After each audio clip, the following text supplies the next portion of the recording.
వందే మాతర గేయాన్ని కాంగ్రెస్ ముక్కలు చేసింది, జిన్నాను మెప్పించేందుకు గేయాన్ని వ్యతిరేకించింది అని ప్రధాని మోదీ మాట్లాడితే, గేయానికి వ్యతిరేకంగా చేసిన ప్రచారానికి నెహ్రూ మద్దతు ఇచ్చారు. పదవిని కాపాడుకునేందుకే ఆయన ఇదంతా చేశారు, గాంధీజీ ఆశయాలను గౌరవించలేదని వ్యాఖ్య. వందే మాతర గేయం 150వ వార్షికోత్సవంపై లోక్సభలో ఒక చర్చ నడిచింది, కొంత వాడివేడిగా జరిగింది. సో ఈ ఇద్దరు వందే మాతర గేయాన్ని కాంగ్రెస్ ముక్కలు చేసిందంటే ఇదంతా కూడా బెంగాల్ ఎన్నికల కోసమే వందే మాతరం పైన చర్చ చేస్తా ఉన్నారు అనేది నిన్న పార్లమెంట్లో లోక్సభలో ప్రియాంక గాంధీ కూడా మాట్లాడడం జరిగింది. ప్రజల దృష్టిని మళ్లించేందుకు నెహ్రూను మోదీ టార్గెట్ చేస్తున్నారు. స్వతంత్రోద్యమంలో నెహ్రూ జైలు జీవితం గడిపారు, దేశం కోసమే జీవించారు, దేశం కోసమే మరణించారు. ఆయన ఇస్రో పెట్టకపోతే మంగళయాన్ ఎక్కడిది, ఆయన డిఆర్డిఓ పెట్టకపోతే తేజస్ ఎక్కడ ఉండేదని ఆమె ప్రశ్నించడం జరిగింది. ఈ ఇద్దరి మధ్యలో నిన్న కొంత అక్కడ లోక్సభలో కొంత వాగ్వాదం అనేది జరిగింది. వాగ్వాదం మీన్స్ మొత్తానికైతే దాని పట్ల కొంత చాలా డిస్కషన్ అయితే వాడివేడిగా అయితే కొనసాగింది.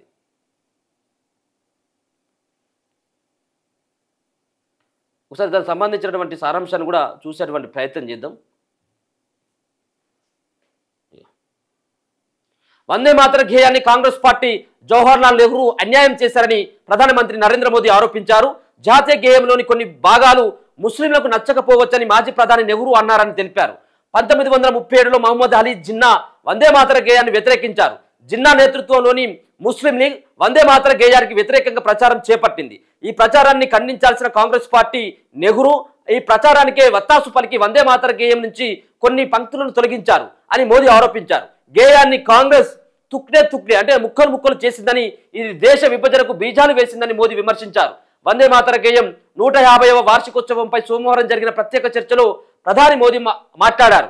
మహమ్మద్ అలీ జిన్నా వ్యతిరేకించినప్పుడు నెహ్రూ తన సింహాసనం కదులుతుందని భయపడ్డారని, జిన్నా వాదనతో ఏకీభవించి సుభాష్ చంద్రబోస్కు లేఖ రాశారని ఆరోపించారు.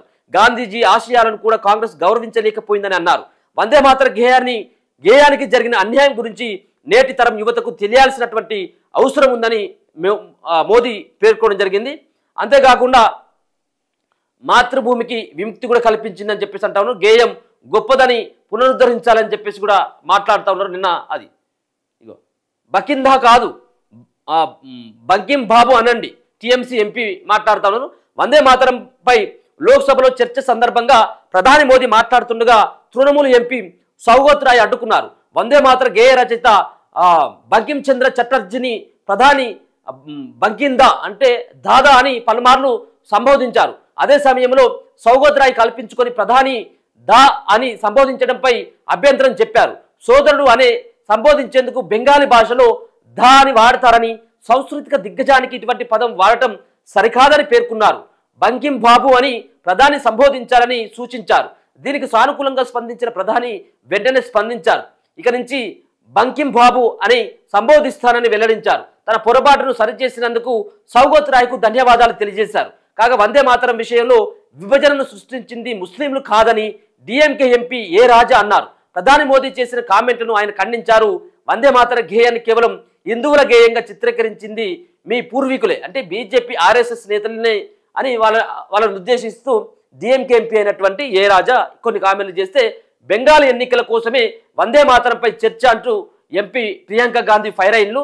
పశ్చిమ బెంగాల్లో జరగబోయే ఎన్నికల్లో లబ్ధి కోసమే పార్లమెంటులో వందే మాతరంపై చర్చ పెట్టారని కాంగ్రెస్ ఎంపీ ప్రియాంక గాంధీ అన్నారు. దేశంలో నెలకొన్న సమస్యల నుంచి ప్రజల దృష్టిని మళ్లించేందుకే మాజీ ప్రధాని నెహ్రూను మోదీ టార్గెట్ చేస్తున్నారని మండిపడ్డారు. సోమవారం లోక్సభలో వందే మాతరం గేయంపై చర్చ సందర్భంగా ప్రధాని నరేంద్ర మోదీ బీజేపీపై ప్రియాంక గాంధీ తీవ్ర స్థాయిలో విరుచుకుపడ్డారు. ప్రధాని మంత్రిగా మీరు 12 ఏళ్లు పూర్తి చేసుకుంటున్నారు. జవహర్లాల్ నెహ్రూ దేశ స్వాతంత్ర్యం కోసం దాదాపు అంతేకాలం జైల్లో గడిపారు. ఆ తర్వాత 17 ఏళ్లు ప్రధానమంత్రిగా పనిచేశారు. మీరు ఆయన్ని చాలా తిట్టారు. కానీ ఆయన ఇస్రో పెట్టకపోతే మంగళయాన్ ఎక్కడిదని, డిఆర్డిఓ పెట్టకపోతే తేజస్ ఎక్కడ ఉండేదని, ఐఐఎంలు పెట్టకపోతే ఐటీలో మనం ముందుండే వాళ్ళమా, ఎయిమ్స్ పెట్టకపోతే కరోనా లాంటి సవాళ్లను ఎదుర్కొనే వాళ్ళమా అని మోదీని ప్రశ్నించారు. పండిట్ జవహర్లాల్ నెహ్రూ దేశం కోసం జీవించారు, దేశానికి సేవ చేస్తూ మరణించారని చెప్పేసి ఆమె పేర్కొనడం జరిగింది. నెహ్రూ జీవితంపై చర్చిద్దామా అంటూ దాంట్లోనే క్వశ్చన్ చేయడం జరిగింది ప్రియాంక గాంధీ. వందే మాతర గేయం లాగే నెహ్రూ జీవితం పైన కూడా చర్చిద్దామంటే తాము రెడీ అని ప్రధాని మోదీకి ప్రియాంక గాంధీ సవాల్ విసిరారు. మీరు నెహ్రూ గురించి పదే మాట్లాడుతున్నారు కాబట్టి మనం నెహ్రూపై చర్చకు సమయం కేటాయించుకుందాం.